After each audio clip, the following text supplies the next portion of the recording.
So, what if the key to a great retirement isn't just about how much money you stash away, but what you actually buy with it? It's a pretty big idea, right?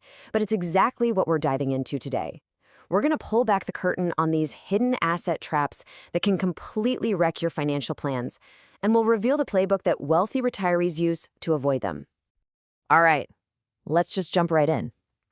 What do you think is the single biggest mistake people make when it comes to retirement?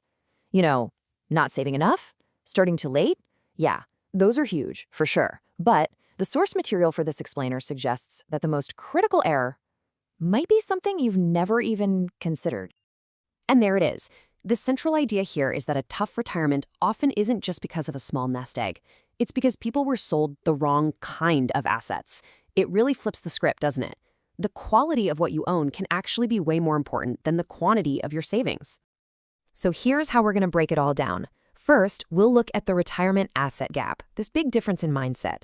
Then we'll get into the weeds on 3 types of traps: deceptive investment products, costly lifestyle assets, and those hidden portfolio killers. And we'll wrap up with the good stuff, the wealthy retiree playbook.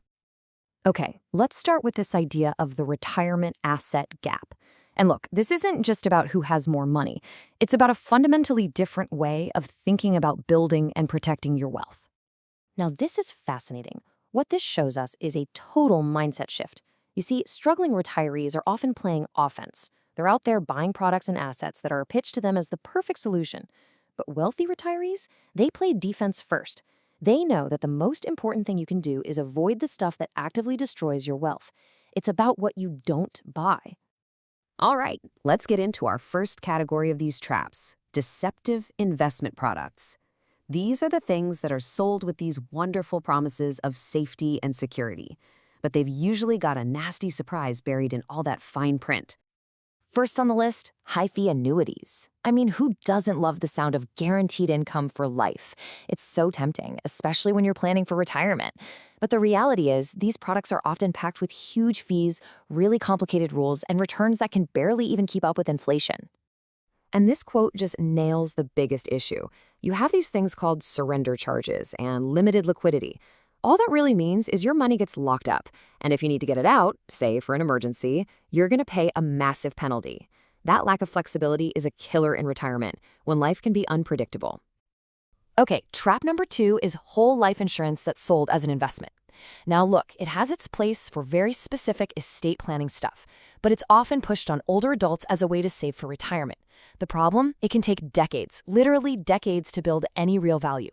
Instead, it just becomes this expensive monthly bill that drains your cash flow right when you need that cash the most. The last trap in this section is something called structured products. The sales pitch sounds like a dream come true, right? Get all the gains of the stock market, but with none of the risk. But that complexity is a giant red flag. Wealthy retirees have a simple rule. If you can't easily explain how your investment works, it's probably designed to make the seller rich, not you. Let's shift gears now to our second big category: costly lifestyle assets. These are the kinds of things we buy because of the dream they sell us. But a lot of the time, they turn into these financial headaches that just suck our accounts dry. The timeshare. The classic example. It's sold as this investment in your future happiness. But you know what experienced retirees call it? A liability. You get locked into a contract, the maintenance fees go up every single year, and if you ever try to sell it, good luck. The resale market is basically non-existent. It's so much smarter to just rent. And it's a similar story with a vacation home. The dream is amazing, but it can quickly turn into a financial nightmare. People just totally underestimate the true cost. It's not just the mortgage. It's the property taxes, the insurance, the utilities, and something is always breaking. Honestly, it's often way cheaper and easier to just rent a beautiful place for a couple of weeks a year with none of the hassle. Now this one is really interesting. It's the rental property that's bought based on emotion, not on cold, hard numbers. A lot of retirees think, oh, a rental property? Guaranteed income. But they don't actually treat it like a business. Let's look at a perfect example from the source material. Okay, so this client had a rental property and they had a $550,000 of their own money, their equity, tied up in this one building. That is a serious chunk of change. So the real question is, what was that $500,000 plus actually doing for them? Well, after paying for the mortgage, taxes, insurance, repairs, everything, the net income from that massive asset was just $15,000 a year. On top of that, they had all the stress of being a landlord from far away. So you have to ask yourself, what is the opportunity cost here? What else could that money be doing? And this table just lays it out so clearly. To get that same $15,000 a year from a simple diversified investment portfolio, you'd only need about $375,000. Think about that.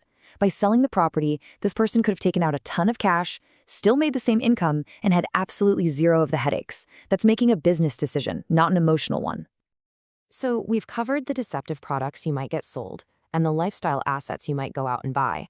But what about the traps that might already be lurking inside your portfolio right now, just quietly draining your wealth? That's our last category, hidden portfolio killers. First up, high-yield bonds. Retirees are always looking for income, so these bonds with their higher payouts look really attractive. But let's be real, high yield is just a polite term for junk bonds. You're lending money to less stable companies. And the big risk is that during a recession, exactly when you need that income to be reliable, that's when these companies are most likely to go bankrupt. And the last big one, actively managed funds. You know the idea. You pay a brilliant fund manager a hefty fee, and they're supposed to use their genius to beat the market. But the reality? Those high fees are a constant drag on your returns year in and year out. And what's worse, study after study shows that the vast majority of these expensive funds don't even manage to keep up with a simple, low-cost index fund over time. Okay, that was a lot of what not to do. We've gone through all 8 traps. So now, let's flip it around and talk about the solution. What do successful, wealthy retirees actually do? Let's get into their playbook. It really boils down to these 4 simple pillars. First, prioritize simplicity and transparency. The rule is easy. If you can't understand it well enough to explain it to a friend in 60 seconds, you shouldn't own it. Second, be obsessed with minimizing costs and taxes. Every single dollar you don't pay in fees is another dollar that's working for you. Third, maximize your flexibility and liquidity. Life happens. You need to be able to access your money without paying crazy penalties. And finally, focus on total return. That means you want a smart mix of investments that can grow and produce income, not just chasing the highest, riskiest dividend you can find. So let's wrap this up with the most important takeaways. Let your investments do the investing and let insurance be for insurance. Don't mix them. Make your money moves based on numbers, not just gut feelings. Always, always ask, what else could this money be doing for me? Make sure any advisor you work with is on your side, not just chasing a commission. And please remember this, in the world of investing, simplicity isn't a bug, it's a feature, it's your best friend. And we'll leave you with one question. It's a really powerful one to sit with.